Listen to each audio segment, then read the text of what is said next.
The captain's voice tore through the cabin like a blade. Not calm, not rehearsed. Raw, strained, human. If there is anyone on board with combat flight experience, please identify yourself to the cabin crew immediately. This is not a drill. For a half second, the aircraft froze in suspended disbelief. 200 souls inhaling at once, as if oxygen itself had hesitated. Then the murmurs began. Sharp, fractured, afraid. In seat 8A, a black man with grey at his temples slept through the first heartbeat of panic. His head tipped toward the window, breath slow, hands folded neatly over a worn jacket, like someone who had learned long ago how to take up as little space as possible. The camera would find him last. It always did. The flight had left Chicago just after midnight, bound for London, heavy with fuel and quiet with exhaustion. Business travelers with loosened ties, retirees clutching neck pillows and paperback thrillers, a few families flying overnight to save money, children drugged by cartoons and recycled air. The cabin lights were dimmed to a soft blue glow, screens flickering silently. Outside, the Atlantic stretched black and endless, a depth that swallowed sound, light, certainty. At 37,000 feet, there were no landmarks, only trust. James Carter had trusted enough for one lifetime. He stirred when the captain repeated the announcement, louder now, urgency cracking through the practiced cadence. If you have flown high-performance aircraft under manual control, particularly military platforms, we need you now. James's eyes opened. Not wide, not startled, just awake, fully. The way men wake when sleep has never been a guarantee. He didn't move at first. He listened, counted breaths, felt the vibration under his feet, a subtle unevenness that most passengers would never notice, but that his body recognized instantly, like an old scar aching before a storm. Across the aisle, a man in first class halfway turned in his seat, eyes scanning the cabin, looking for someone else. Anyone else. A woman 2 rows back clutched her husband's sleeve so hard her knuckles blanched white. Somewhere, a baby began to cry, thin and piercing. The sound cut through James, straight to the chest. He glanced down at his phone. No signal, of course. But the lock screen lit anyway, a photograph filling the glass. A girl with braids and missing teeth, smiling like the world had never broken her trust. Sarah, 11 years old, 6th grade, still slept with the hallway light on, still believed her father could fix anything if he just stayed calm long enough. James exhaled slowly through his nose. He had promised her. Not heroics, not glory, just presence, just coming home. The flight attendant nearest his row moved fast, shoes whispering against the carpet, her smile tight, eyes too alert. She stopped beside the aisle, lifted the intercom again, voice trembling despite herself. "Sir, Mom, if you have any relevant experience, please raise your hand. Please." A hand shot up 3 rows ahead. A white man in his late 50s, confident posture, expensive watch catching the cabin light. He stood halfway, voice loud, practiced. "I'm a pilot, private. Been flying for over 20 years. Got my license back in Connecticut." The relief on the attendant's face flickered on instinct before discipline snapped it back into place. She nodded, asked questions. How many hours? What aircraft? The man answered smoothly. "Single engine, fair weather, weekend flights." He smiled like someone expecting applause. James watched without expression. He already knew the answer before the attendant returned, apologetic, shaking her head. "Thank you, sir, but we need someone with specific experience." The man sat down hard. The cabin's fear deepened, thickened, became something you could taste. James closed his eyes. He saw desert at dawn. Heat shimmering off concrete. The smell of fuel and metal. a canopy closing overhead with a final, decisive click. He had not thought about that sound in years. He had buried it under school lunches and carpool schedules and mortgage payments paid on time every time, because that was what men like him did. Men who chose the long road. Men who gave things up quietly. James Carter had been a fighter pilot once, 15 years ago. An Air Force major with over 1,400 hours in the sky, most of them earned when mistakes meant fire. He had flown fast and low and alone, trusted machines that broke and teammates who did not. He had survived not because he was fearless, but because he respected consequences. Because he prepared for the worst and then went anyway. He had left the service after his wife died. No ceremony, no speeches. Just a folded flag and a 3-year-old girl asking when Mommy was coming back. The Air Force had wanted him to stay. He had wanted to live. James opened his eyes. The flight attendant was moving again, faster now, her radio pressed tight to her ear. The captain's voice returned, stripped of all cushioning. "Ladies and gentlemen, we are experiencing a progressive failure in our primary flight control systems. We are beyond the point of safe return. We are running out of time." That was the moment. James felt it like a weight settling into his bones. The truth no one wanted to say out loud. This wasn't turbulence. This wasn't a glitch. This was a chain breaking, link by link, and everyone on board was tied to the far end. He stood. The movement drew eyes immediately, some curious, some irritated, some already dismissive. He was average height, broad-shouldered but not imposing, dressed like a man who had stopped caring what strangers thought years ago. No uniform, no badges, just a quiet gravity that did not ask permission. "I can help," he said. His voice did not rise. It didn't need to. It cut through the noise because it was steady when nothing else was.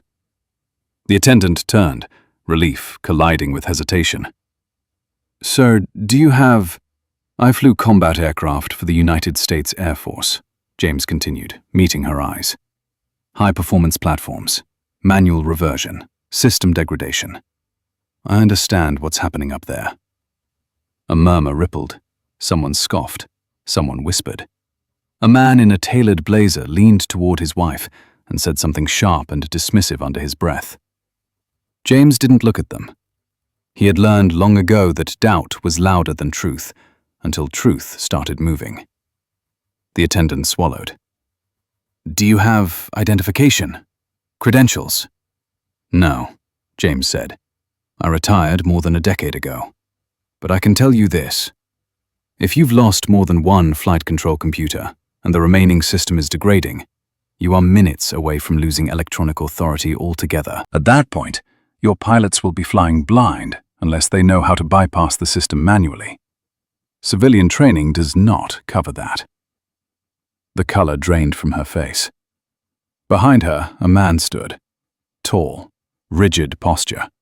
Navy haircut gone gray. 22 years in the service written in the way he carried himself. He studied James without blinking. Asked one question. Then another. Procedures, airspeed, failure modes. James answered without pause, without flourish. Just facts. Just muscle memory sharpened by consequence. The man stepped aside. "Let him through," he said quietly. "He's real." The aisle opened like a held breath finally released. James took one last look at his phone, at his daughter's face. He slipped it into his pocket, squared his shoulders, and walked toward the cockpit, unaware that the most dangerous part of the flight had not yet begun, and that the sky was about to test not just his skill, but the cost of every promise he had ever made. The cockpit door closed behind James with a sound that felt heavier than metal. It wasn't loud. It didn't need to be. It was the sound of separation, of a line crossed that could not be uncrossed. The smell hit him first. Warm plastic, electrical burn, sweat trapped in recycled air. Half the screens were dark, the others flickered like dying stars. In the left seat, the captain hung forward against his harness, blood seeping from a gash at his temple, breath shallow but steady.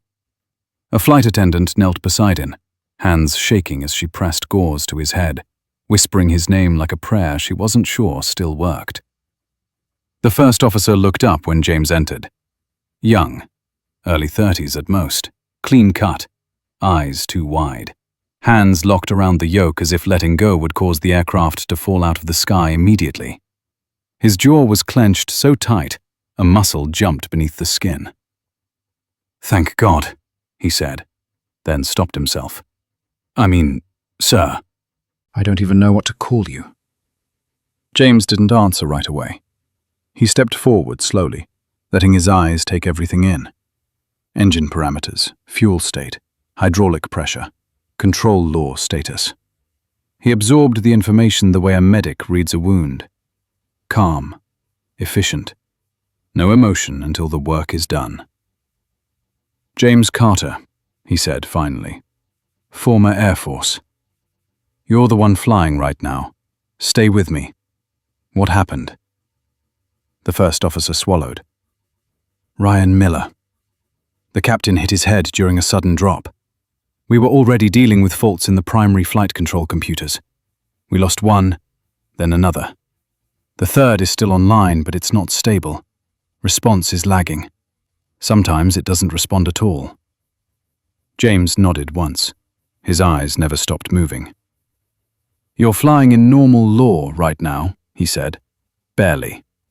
When that last computer goes, you'll lose most protections. No envelope, no safeguards. The airplane will still fly, but only if you tell it how. Exactly how." Ryan let out a breath that sounded like it had been trapped for hours. "I've never flown like that. Not for real." "I know," James said. "That's why I'm here." He leaned closer to the displays, pointing. "Hydraulics are still green. Engines look good. This isn't a power problem. This is control. The airplane is becoming honest, and honest airplanes don't forgive hesitation." Ryan gave a short, humorless laugh. "That's one way to put it." James turned to him. "Listen to me. Right now, you are doing exactly what you were trained to do. You kept it upright. You called for help. That matters. But in a few minutes, the checklist is going to stop helping you. When that happens, you need to switch from procedures to principles." Ryan blinked. Principles. Pitch, power, trim, attitude. James spoke slowly, deliberately. The fundamentals never change. Everything else is noise. A warning chime cut through the cockpit, sharp, insistent. Another message flashed amber, then red. The third computer flickered. Ryan's voice cracked despite his effort to control it. "It's degrading faster now." James felt the shift in the aircraft through the soles of his feet. A subtle sluggishness. A delay between input and response. The airplane was starting to argue back.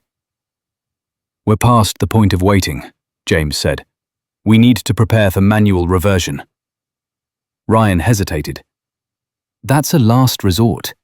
The manual says—" "The manual assumes you still have options," James cut in, not unkindly.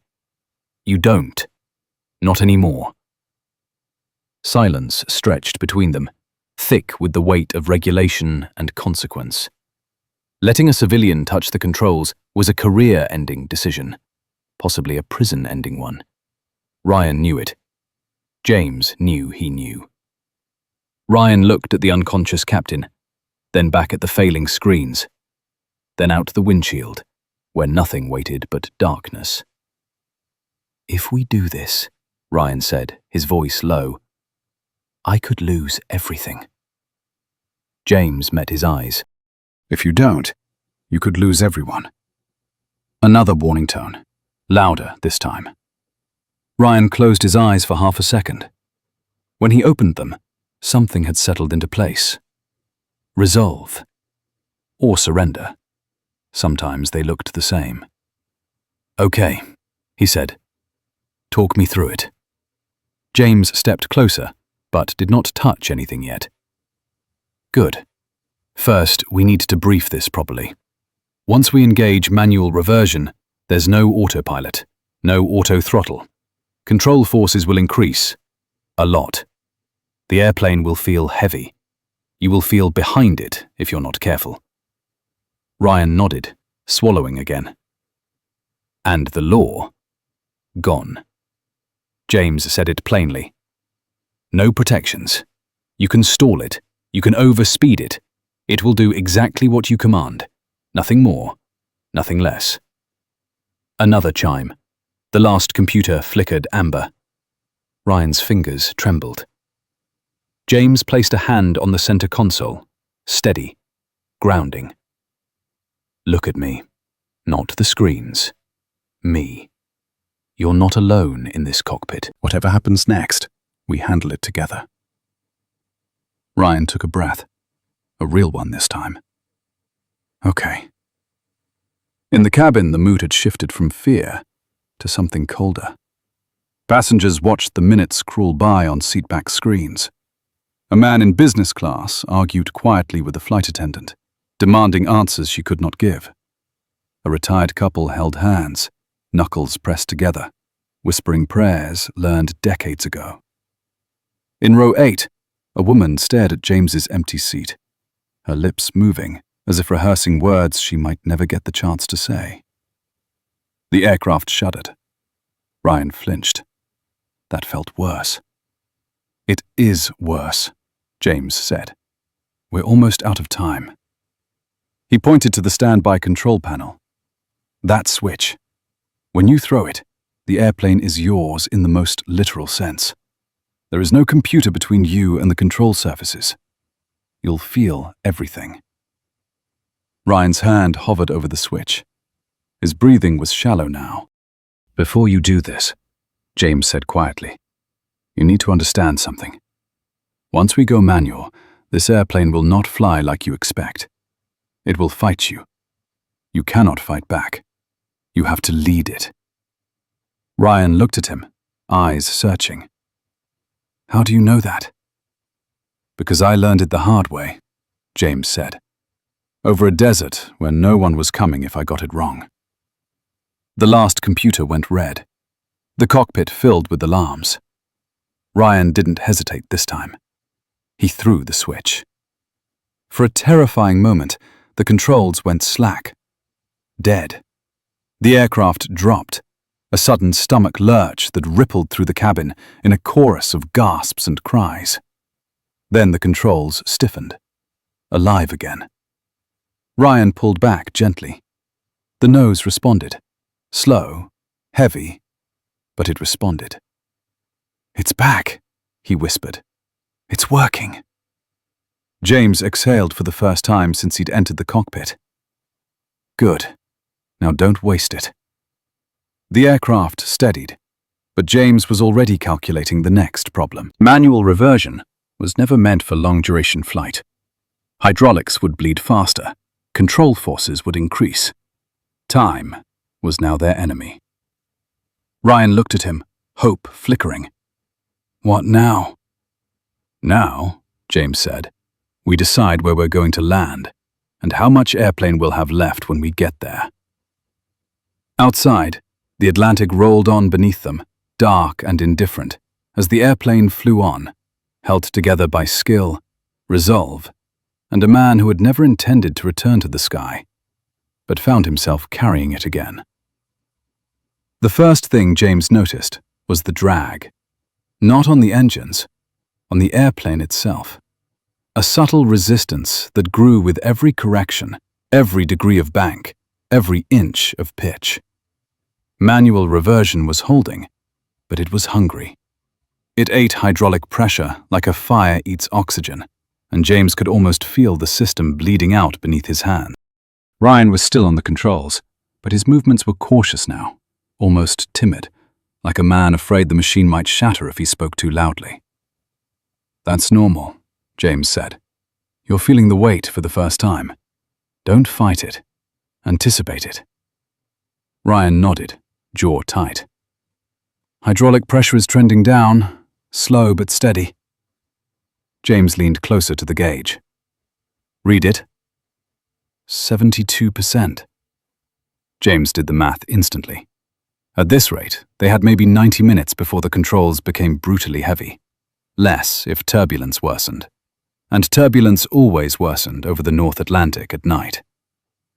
All right, he said. We're not going to London. Ryan let out a breath he'd been holding. I didn't think we were. James reached up and adjusted the lighting, dimming the glare so the instruments stood out clean and sharp. Nearest suitable runway with emergency capability is Shannon. Long runway, military support. They've handled worse than this. Ryan hesitated. That puts us on a shallow approach over water. No go-around. James met his eyes. We won't have the hydraulics for a go-around anyway. Once we commit, we commit. Ryan swallowed. I need to tell them. The intercom crackled as Ryan made the announcement, his voice measured but thinner than before. Ladies and gentlemen, this is the first officer. We are diverting to Shannon Airport in Ireland due to a technical issue. Please remain seated with your seatbelts fastened. The situation is being handled. James heard the words and heard what they didn't say. Not everything can be handled. Some things can only be carried. In the cabin, reactions rippled outward. Relief at hearing a destination. Fear at hearing the word technical. A man in first class scoffed loudly, muttering about incompetence and lawsuits. A woman near the wing crossed herself. A retired firefighter named Thomas Reed, seated near the aisle, leaned forward, staring at the cockpit door like he could see through it, his mind already rehearsing what to do if the cabin filled with smoke. Back in the cockpit, another alert chimed. Lower priority this time, but constant. Hydraulics now at 68%, Ryan said. James nodded. It'll accelerate. Manual systems aren't efficient. They were never meant to be elegant. They're meant to work long enough. Ryan glanced at him. Long enough for what? For someone to finish the job, James said. The words hung between them. Ryan understood what James was offering without saying it outright. He looked at the yoke, at his hands, already sore, already trembling. You want to take it, he said quietly. James didn't answer immediately. He looked at the unconscious captain again, at the blood now dried dark against pale skin, at the checklist binder floating uselessly in its holder, at the night beyond the glass, endless and black. I don't want to, he said finally, but I should. Ryan closed his eyes for a second. Every regulation screamed no. Every instinct whispered yes. If we do this, Ryan said, I need to be clear. You're not on the paperwork. You're not on the manifest as flight crew. If anyone asks, they won't ask you, James said. They'll ask me, and I'll answer. Ryan studied him. Who are you, really? James's mouth tightened, just a fraction. I'm a father who intends to go home. Another tremor ran through the airframe, not violent, but insistent. Hydraulics at 64%. Ryan nodded once. Okay, you have the aircraft. James slid into the left seat with a familiarity that surprised even him. The posture came back instantly, the angle of his wrists, the way his feet rested, ready but relaxed. He took the yoke and felt the resistance immediately. Heavy, honest, demanding. I have the aircraft, he said. You have the aircraft, Ryan echoed. James eased the nose up a hair, compensating for a subtle sink rate. The airplane responded slowly, like a tired animal, but it responded. That's it, James murmured. Easy. We don't force it. We persuade it. Ryan watched him now, really watched. The way James's eyes moved constantly, never lingering too long on any one instrument, The way he breathed. Slow, controlled, as if panic simply wasn't an option. "How are you this calm?" Ryan asked before he could stop himself. James didn't look at him. "I'm not calm. I'm focused. There's a difference." Another alert. Hydraulic pressure at 60%. James adjusted power. Small movements, nothing wasted. He flew by feel now as much as by data. The airplane spoke through vibration, through pressure, through resistance. It told him what it could still give. In the cabin, the man in first class had escalated. He stood in the aisle, voice sharp, demanding answers, accusing the airline of hiding something. A flight attendant tried to calm him. He shrugged her off. "This is unbelievable," he snapped. "They let some random guy into the cockpit. I saw him. He didn't even look like a pilot." The words landed hard. A retired schoolteacher named Eleanor Brooks stood slowly, her knees stiff with age, but her voice steady. "You sit down," she said. "Whoever that man is, he's doing his job while you're complaining. Let him work." A murmur of agreement followed. Not loud, but present. Enough to shame the man into silence. Back in the cockpit, the coastline of Ireland appeared faintly on the navigation display. A thin line of promise. "There it is," Ryan said. "Distance 110 miles. James felt a tightness ease in his chest. Not relief, just confirmation. They had something to aim for. "Hydraulics at 58%. James nodded. "We're below comfort now. From here on out, it gets physical."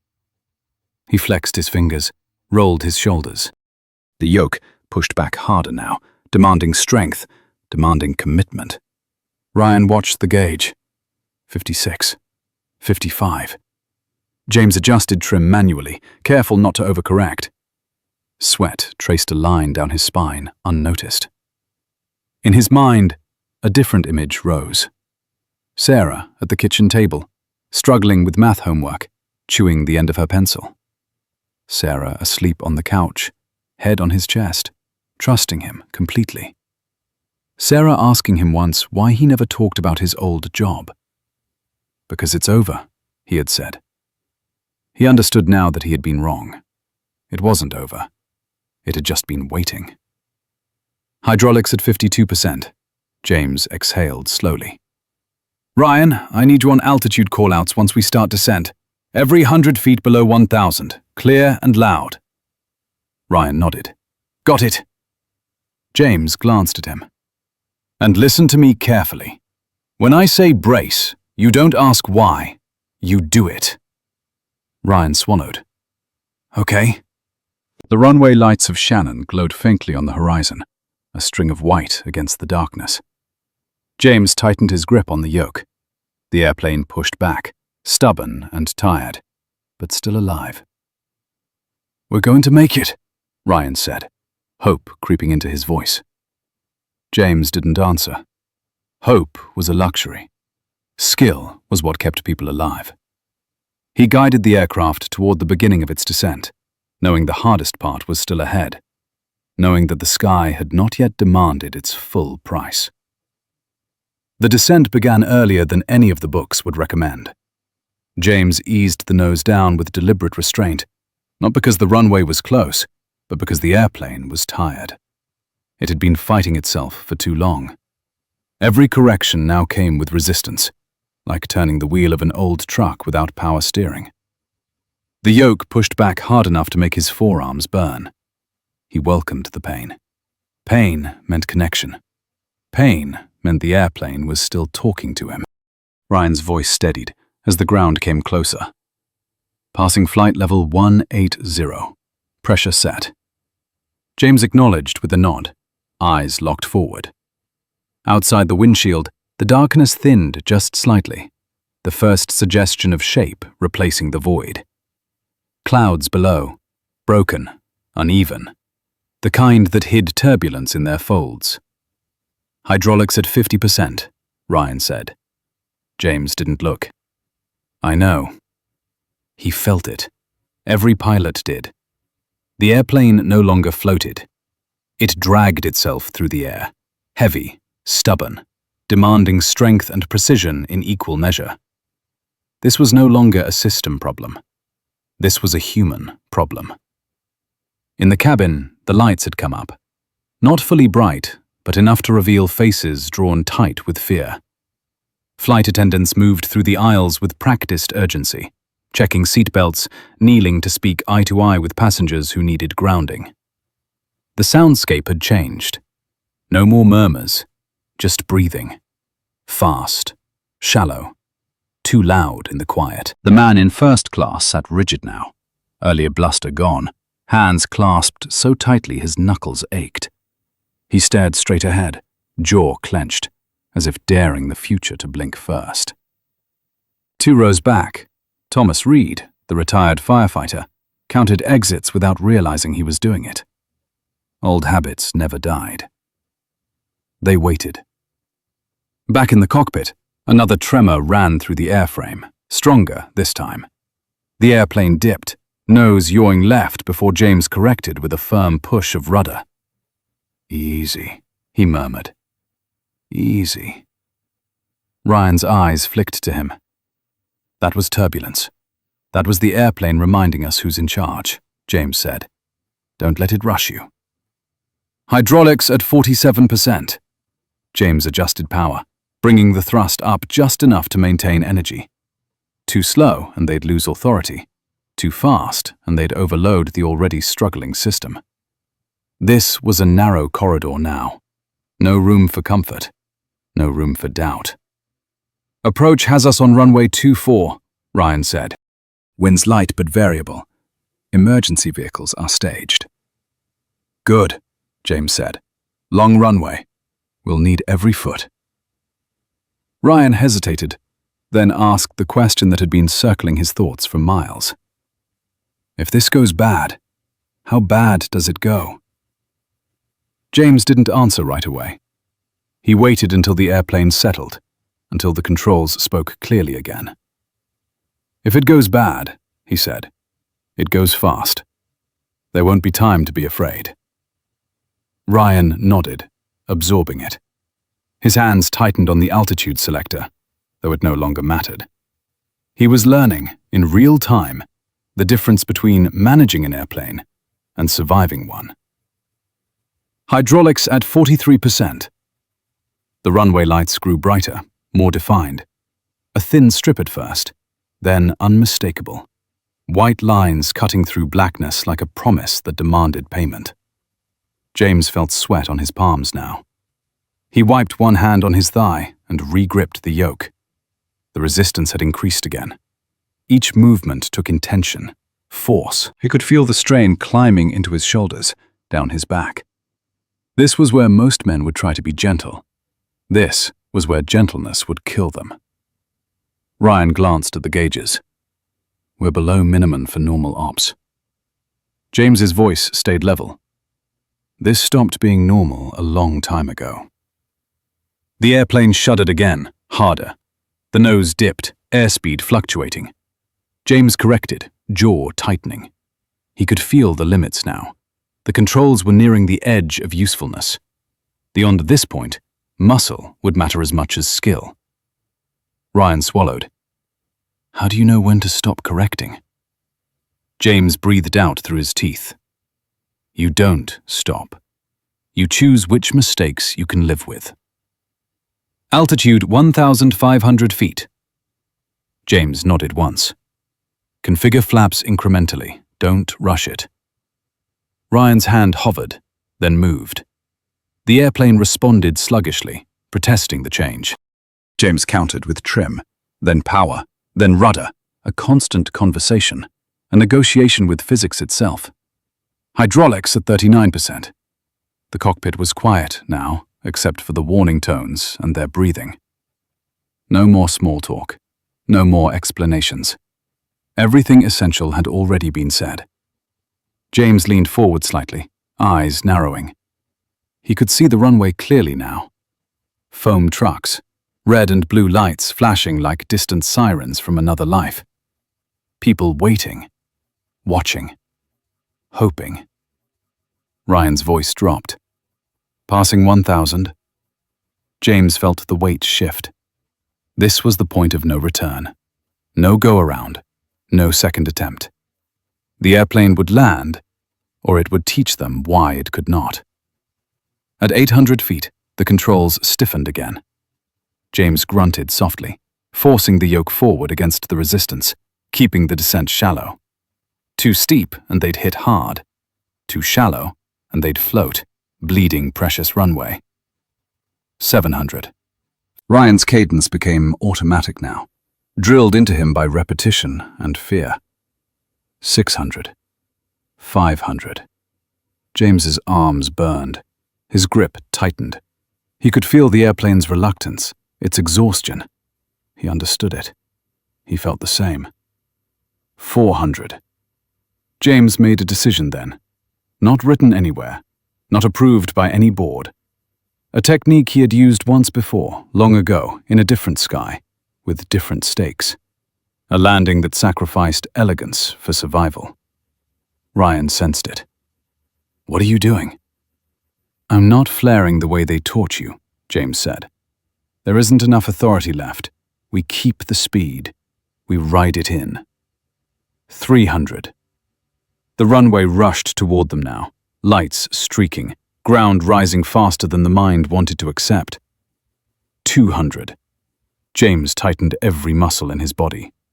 This was no longer finesse. This was will. "Brace," he said.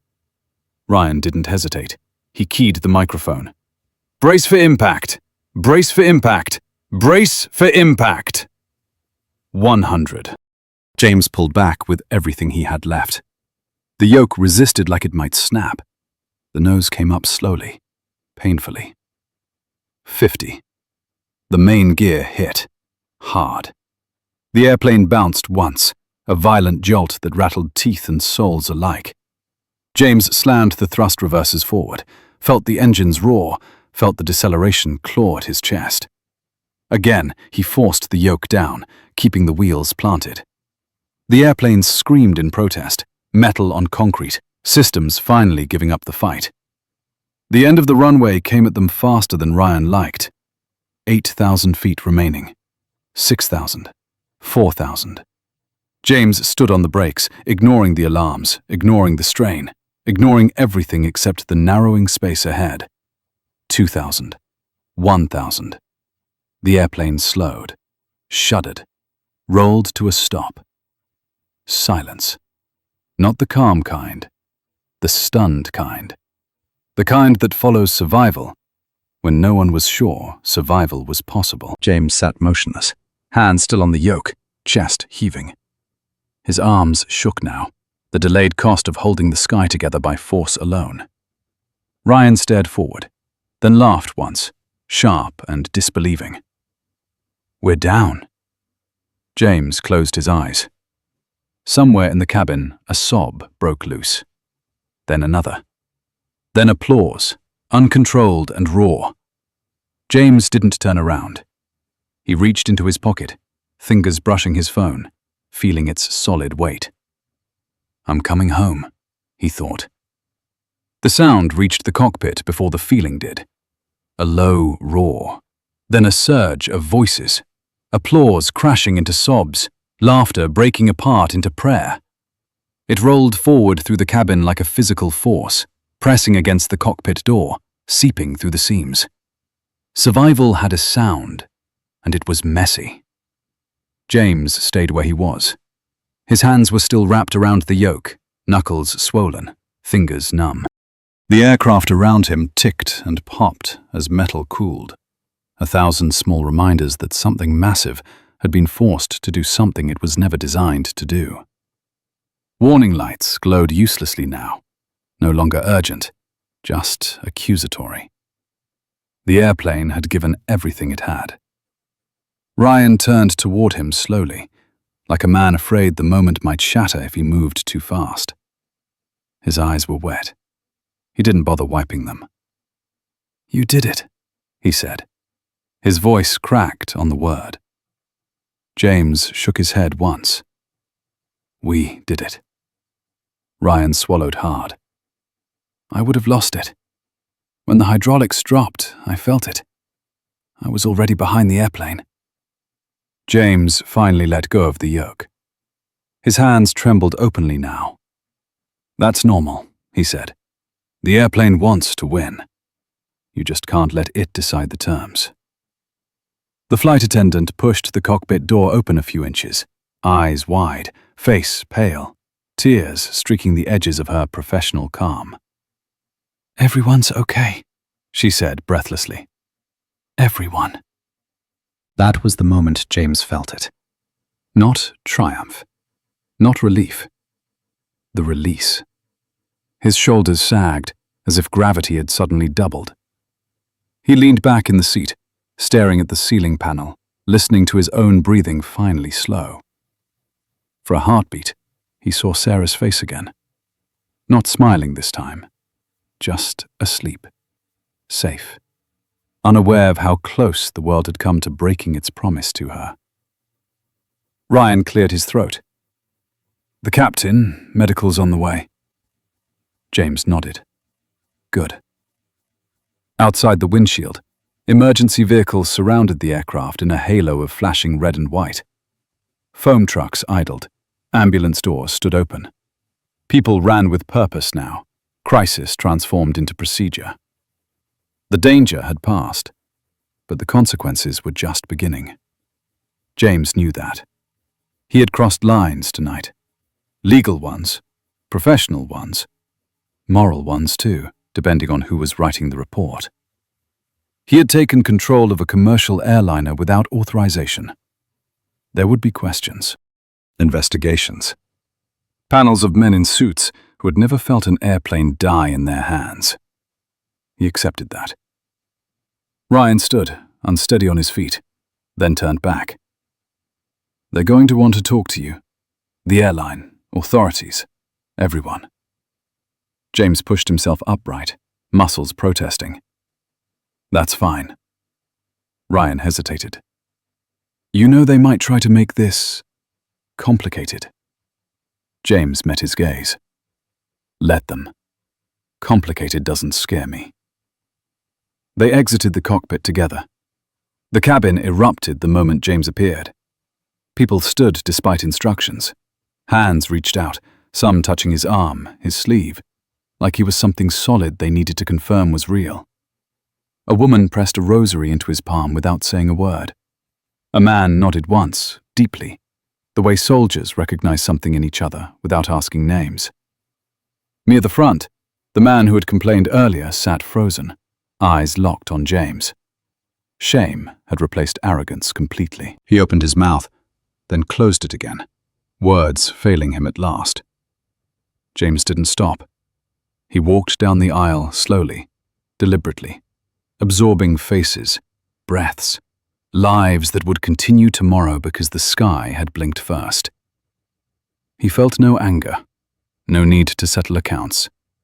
He had spent too many years carrying heavier things. At the bottom of the stairs, the cold Irish air hit him like a slap. Clean, sharp, real. An airline official approached, hand extended, mouth already forming rehearsed gratitude. James shook the hand politely, distantly. He wasn't ready for speeches. He wasn't ready to be anything but a man who needed to hear a familiar voice. He stepped away, pulled his phone from his pocket. 1 bar of signal. Enough. The call connected on the 3rd ring. Dad? Sarah's voice, sleep thick in it. Confused but safe. Hey, sweetheart, James said. His voice broke despite his effort to hold it steady. It's me. Grandma said something happened with your plane. Yeah, he said softly. It did. But everyone's okay. There was a pause. Were you scared? James looked up at the night sky, stars scattered carelessly above the runway, indifferent and beautiful all at once. He thought of the cockpit, the alarms, the weight of the yoke fighting him every inch.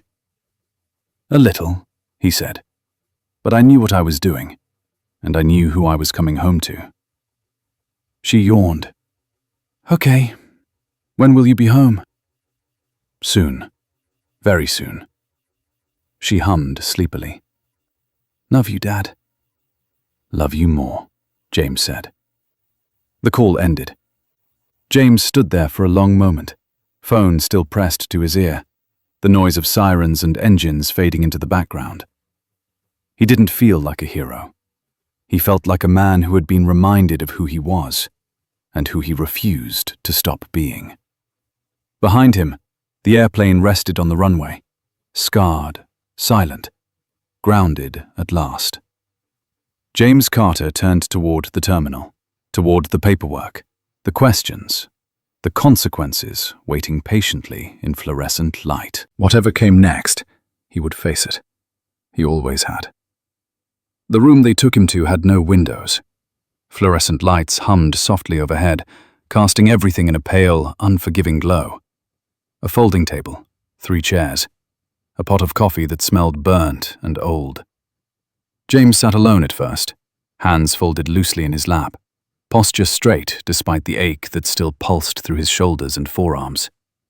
Adrenaline had drained away, leaving behind a deep, hollow fatigue that settled into his bones. He welcomed it. Fatigue meant he was alive. The door opened without ceremony. 2 men entered, followed by a woman with a tablet tucked against her chest. One man wore an airline badge, clipped neatly to his blazer. The other had the unmistakable bearing of federal authority. The woman's expression was professional, careful, already measuring the distance between gratitude and liability. Mr. Carter, the airline representative began, offering a hand that James shook briefly. I'm Richard Hale. This is Agent Michael Torres with the National Transportation Safety Board. And this is Karen Liu, Corporate Legal. James nodded once. He did not smile. Agent Torres pulled out a chair and sat across from him, leaning forward slightly, elbows on the table. His voice was calm, practiced. Mr. Carter, before we begin, I need to be clear. You are not under arrest. This is an initial debrief. Everything you say will be documented. James met his gaze. I understand. Karen Liu tapped her tablet, eyes never leaving the screen. For the record, you were not listed as crew on this flight. You are a civilian passenger who entered the cockpit and assumed control of the aircraft during an active emergency. James said nothing. Agent Torres continued. Under federal aviation regulations, that action constitutes a serious violation. Multiple, actually. There are questions about chain of command, cockpit security, and unauthorized operation of a commercial aircraft. James listened without interruption. He had expected this. Men like these did not deal in miracles. They dealt in frameworks. Richard Hale shifted uncomfortably. Let's not forget that without Mr. Carter's intervention, Karen raised a hand. I'm not forgetting anything. I'm ensuring the airline understands its exposure. James exhaled slowly. May I speak? They looked at him. I didn't assume control, James said. I was given control by the acting pilot in command when all other options had failed. The captain was incapacitated. The aircraft was in progressive control degradation.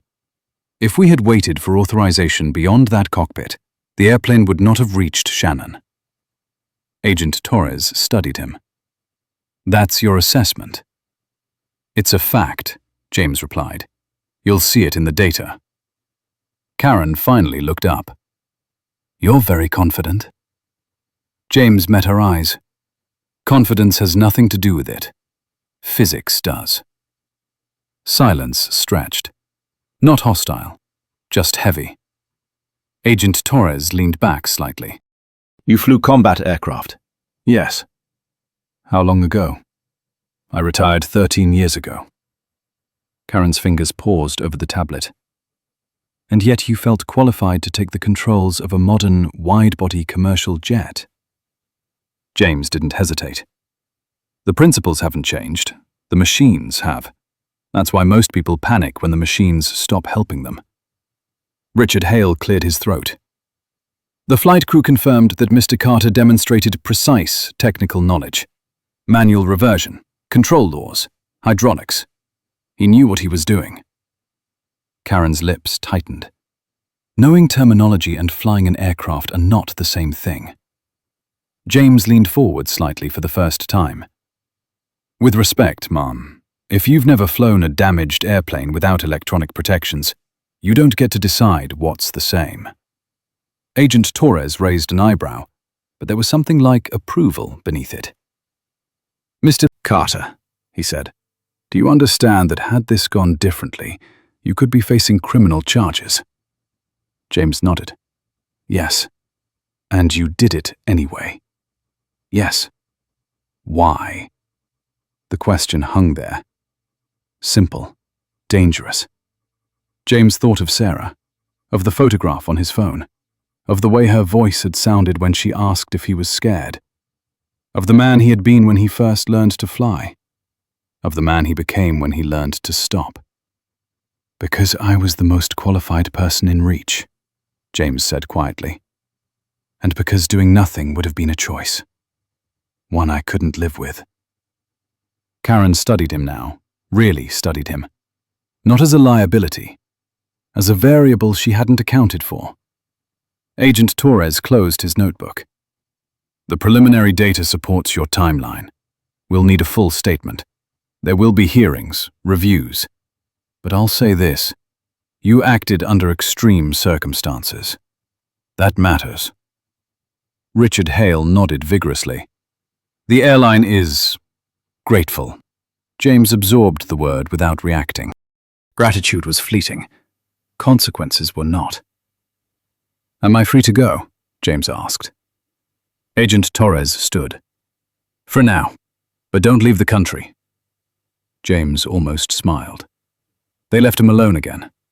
The room felt smaller now, quieter. James leaned back, closing his eyes for just a moment. His hands still trembled slightly. Not from fear, from release. The door opened again. This time, it was Ryan. He looked different out of uniform. Younger, somehow. Smaller. But his eyes held something new. Something earned. They told me you're still here, Ryan said softly, closing the door behind him. James opened his eyes. I figured they'd want to talk. Ryan nodded. They're tearing apart the flight data, replay after replay. You know what the captain said when he woke up? James tilted his head. He asked who flew the airplane. Ryan's voice cracked just a little. I told him the truth. James let out a slow breath. Ryan stepped closer. I don't know how to thank you. James shook his head. You don't. Ryan hesitated, then reached into his pocket and pulled out a folded piece of paper. I wrote this down before I forgot. He placed it on the table. My wife, she's pregnant, due in the spring. I don't know what kind of father I'll be, but tonight, I know what kind of pilot I want to be. James looked at the paper, didn't open it. You already are, he said. Ryan swallowed. They're calling you a hero out there. James stood, joints stiff, body protesting. He moved past Ryan toward the door. They can call me whatever they want, he said. Just make sure they fix the airplane. Ryan laughed softly through tears. Outside, dawn had broken fully now. The Icelandic sky burned pale gold over black rock and frostbitten grass. Passengers clustered in small groups wrapped in blankets, talking in hushed, urgent tones. Some looked up when James appeared. Word traveled fast. A woman approached him, older, silver hair pulled back tight. The school teacher from the cabin, Eleanor. I just wanted to say, she said, voice steady. Thank you for standing up. Some of us spent our whole lives hoping someone would. James nodded respectfully. Nearby, the man from first class stood apart, hands shoved into his pockets, eyes fixed on the ground. He looked up as James passed. I was wrong, he said. No qualifiers, no excuses, just the words. James stopped, met his gaze. "Good," he said. "Learn something from it." He walked on. A few hours later, after statements and signatures and promises to return calls, James finally sat alone near the terminal windows. Coffee steamed in a paper cup he had forgotten to drink. His phone buzzed. A text. From Sarah. "Did you land yet?" James smiled. "Yes." Another buzz. "Are you coming home?" "Soon," he typed. "I took a long way, but I'm on my way." He looked out at the runway, where the aircraft still sat, surrounded by crews and cables and questions. It looked smaller now, harmless, a grounded thing. James knew better. He also knew this. Somewhere between the sky and the ground, between who he had been and who he thought he'd become, something had shifted. Not a return, not a reunion, an integration. He hadn't gone back to the sky. He had carried it with him all along. And this time, he had landed it. The flight home felt unreal. Not because of the upgrade, not because of the quiet deference from the crew or the careful way the captain shook his hand before takeoff. Unreal because James was no longer inside the emergency. He was outside it now, watching it recede like weather on a radar screen. The cabin was calm. The engines sounded normal. The airplane behaved the way airplanes were supposed to behave. For the first time in days, there was nothing to fix. James slept through most of the flight, a deep, heavy sleep that pressed him into the seat and refused to let go. No dreams, no alarms, just darkness and rest. When he woke, the plane was already descending toward Chicago. The city lights spread beneath them like a map he had memorized by heart. At the gate, he waited until the aisle cleared. Old habit. Let others go first, take up less space. But as he stood, a man a few rows back nodded to him with quiet recognition. Not admiration, respect. James returned the nod and moved on. The terminal smelled like coffee and floor cleaner and winter coats damp from snow. Familiar. Safe. He walked past monitors looping news footage from the previous day. A still image of the aircraft on the runway in Ireland. A headline he did not read. He had no interest in watching himself become a story. He didn't see Sarah at first. Then he heard her. "Dad!" The sound cut through everything. She came running, backpack bouncing, braids flying loose, arms already reaching. James dropped his bag and knelt just in time to catch her as she crashed into him.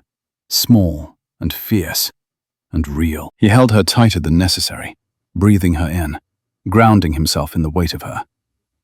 "You're squishing me," she said, laughing. "I know," he said. "I missed you." She pulled back and studied his face, serious now. "Grandma said you helped fly a plane." James glanced up at his mother, standing a few steps back, eyes shining, hands clasped tight like she had been holding herself together by force of will alone. He smiled at her, then back at Sarah. "Something like that," he said. Sarah frowned, thinking. "Were you scared?" James considered the question. He always did. He had learned that children deserved real answers, not comforting lies dressed up as reassurance. "A little," he said, "but I knew what to do." She nodded, satisfied. Okay, that was it. No more questions. Children understood more than adults gave them credit for. At home that night, after dinner and homework and the long ritual of bedtime that involved too many stuffed animals and a glass of water that kept disappearing, James sat on the edge of Sarah's bed and watched her sleep. Her chest rose and fell, slow and even. The room smelled faintly of shampoo and clean laundry. He thought about the promise he had made years ago. The one he had believed meant staying grounded, staying small, staying safe. He understood now how wrong he had been. The promise was never about denying who he was. It was about choosing when it mattered, about knowing the difference between chasing the sky and answering its call. James stood quietly and turned off the light. In the days that followed, the world kept trying to make sense of what had happened. Requests came in waves, interviews, statements, invitations, some well-meaning, some opportunistic. James declined most of them. He answered the questions that mattered. He returned the calls he owed. He told the truth when it was asked for and stayed silent when it wasn't. The hearings would come, the reports, the conclusions drawn by people who hadn't been there. He accepted that, too. He had lived long enough to know that doing the right thing did not guarantee comfort. It guaranteed sleep. One evening, a letter arrived in the mail. No return address. Inside was a single page, typed, unsigned. Because you stood up, someone else will. Someday. James folded it carefully and placed it in a drawer. Not with medals, not with documents, with birthday cards and old drawings and the things that mattered. Later, standing at the kitchen window, he looked up at the night sky. The stars were faint over the city, dulled by light and distance, but still there, waiting, watching.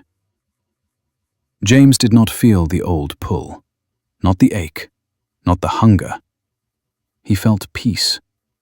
The sky had tested him one last time, not to take him back, but to remind him of something he had never truly lost. Who he was. James turned off the kitchen light and went to bed, already thinking about the morning, about breakfast, about a math test Sarah was nervous about a life that had been interrupted, not changed.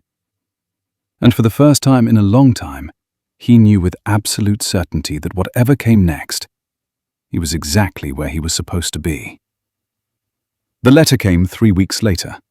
No return address, no seal. Just his name typed cleanly on the envelope, the way institutions did when they wanted distance. James opened it at the kitchen counter while the coffee brewed, the house quiet except for the hum of the refrigerator and the soft tick of the clock above the sink. It was from the board. Formal language, measured tone, findings and conclusions. No accusations, no absolution. Just facts laid out in careful rows. The captain had been cleared of negligence. The airline would revise emergency training protocols. Manual reversion procedures would receive renewed emphasis. A recommendation, buried near the end, suggested that extraordinary actions taken under imminent threat to life would be evaluated within the context of necessity. James read it twice. There was no apology. There never was. There was also no charge. That was enough. He folded the letter and placed it in the drawer with the others. The drawings, the notes from school, the quiet record of a life that did not need headlines to be real. That afternoon, he stood in the parking lot of Sarah's school, hands in his coat pockets, watching children spill out in noisy clusters. Parents waved. Grandparents leaned on canes. A few nodded to him now, recognition flickering briefly before settling back into normalcy. He preferred it that way. Sarah spotted him and ran, backpack bouncing, words tumbling out before she reached him. "Dad, I got an A on my math test. And guess what? We're learning about weather patterns next week." James smiled. "That sounds important." She looked up at him, serious. "Are you going to help me study?" "Of course."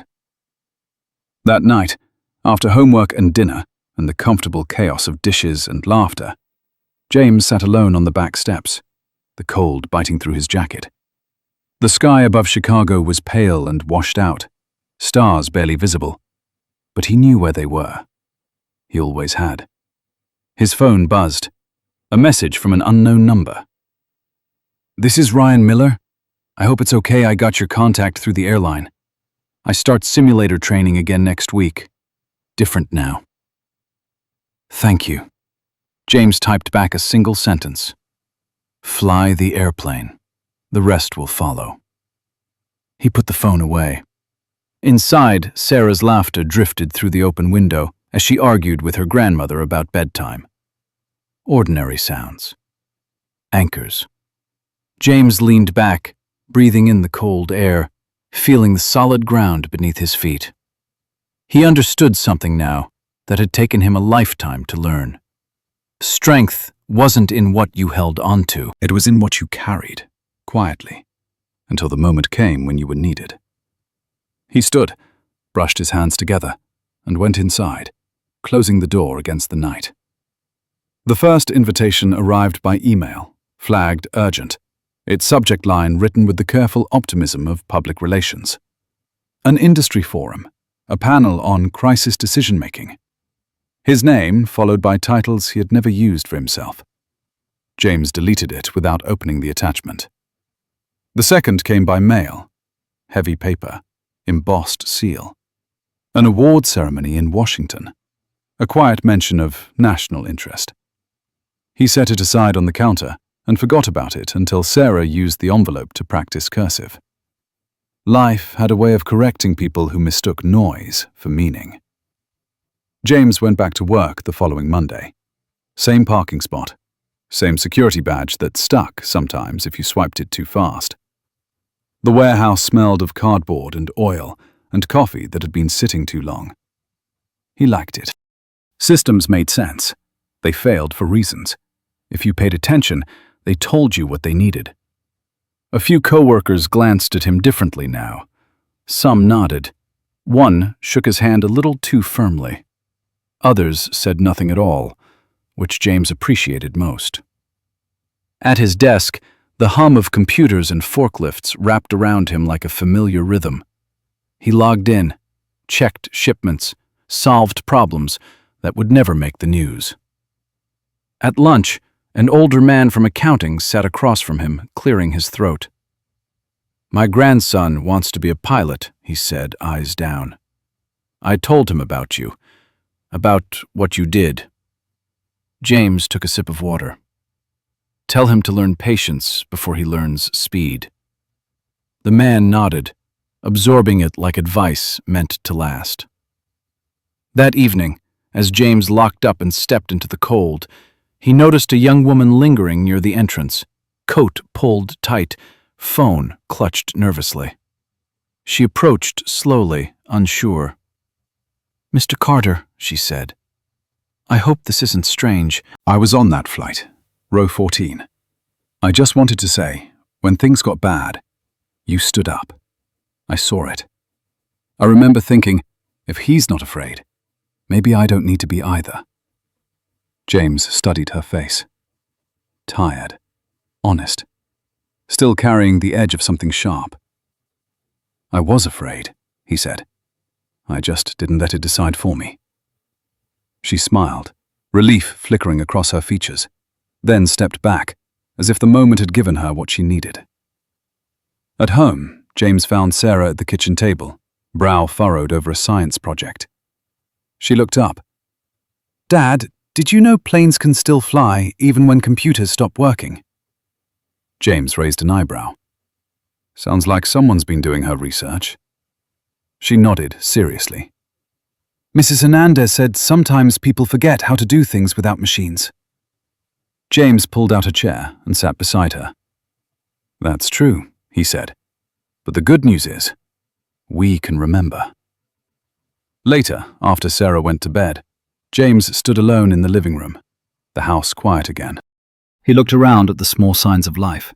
Shoes by the door, a jacket draped over a chair, crayons left where they'd fallen. Evidence of a world that kept moving whether you were ready or not. The story had already begun to fade for everyone else. Headlines replaced, attention shifted.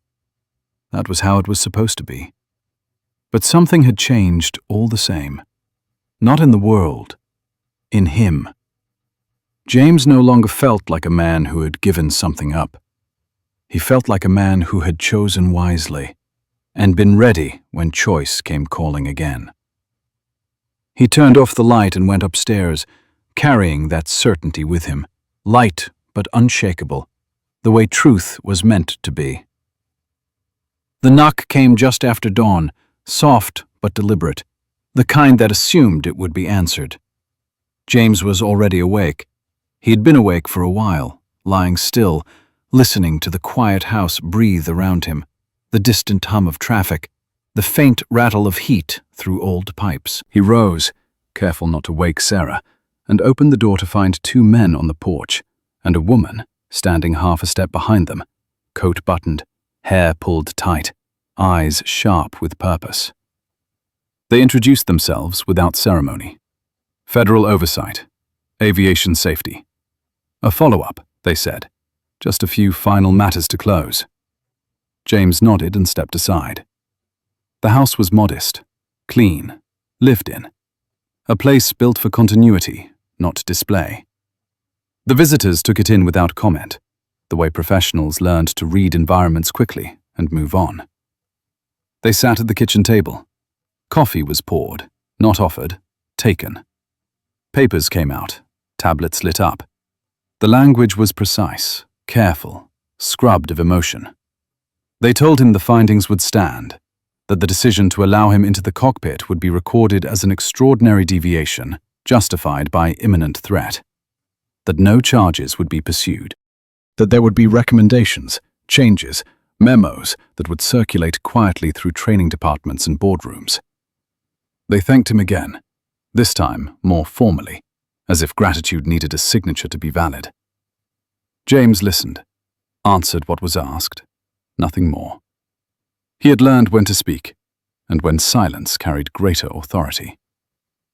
When they left, the house felt larger, emptier.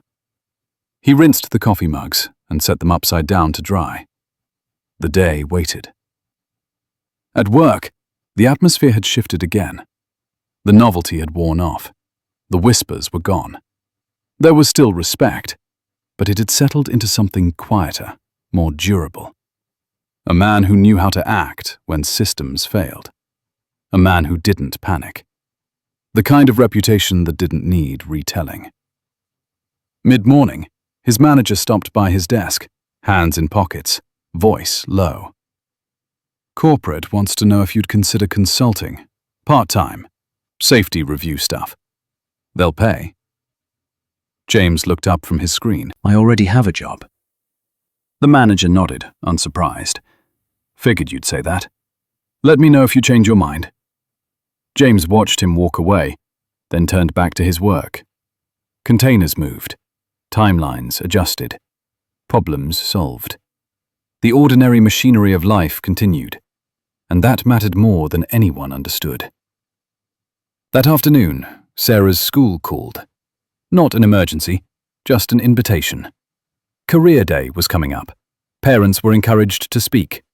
10 minutes, simple questions. He almost declined out of habit, then stopped himself. That evening, he stood in the school gym under fluorescent lights that hummed too loudly, folding chair legs scraping against polished floors. Children fidgeted. Teachers smiled too much. Parents shifted nervously. When it was his turn, he walked to the front, hands loose at his sides.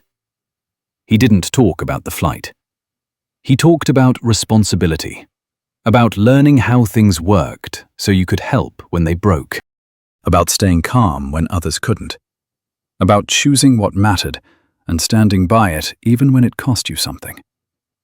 The children listened, more closely than he expected. Sarah watched him from the second row, eyes bright, back straight, pride barely contained. Afterward, a boy asked if he was famous. James smiled and shook his head. No, just prepared. That night, as he tucked Sarah into bed, she asked if he was proud of her. He said yes, without hesitation.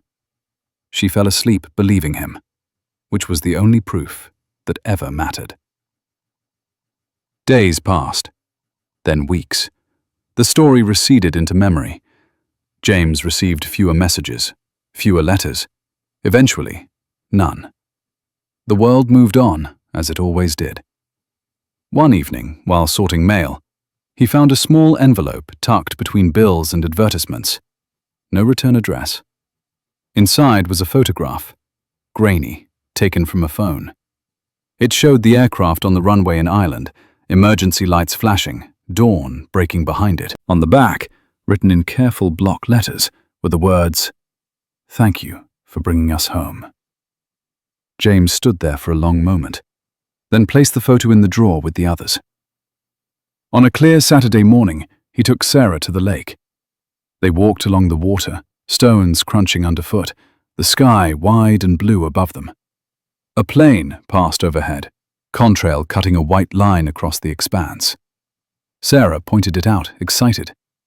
James followed her gaze, felt the familiar awareness stir. Not longing, not regret, just recognition. He understood now that the sky had never been something he owned or abandoned. It was simply a place he had once been needed, and a place that no longer defined him. They sat on a bench and shared sandwiches.